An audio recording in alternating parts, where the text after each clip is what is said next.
আজকে সোনায়ের শরীরটা ভালো নয়। যেখানে পাচ্ছে ঠিক শুয়ে পড়ছে। দেখো কেমন শুয়ে আছে।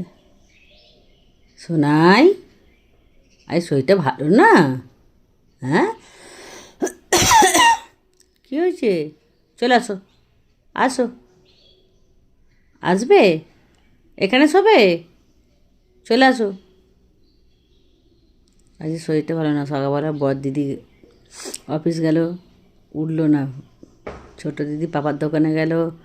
অন্য সময় পাপার দোকানে যাওয়ার জন্য ভেউ ভেউ ভেউ ভেউ করে।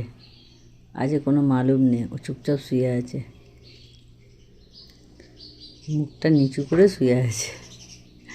ওর শোয়ার স্টাইলটাই এইরকম। থাক, শুয়ে থাক।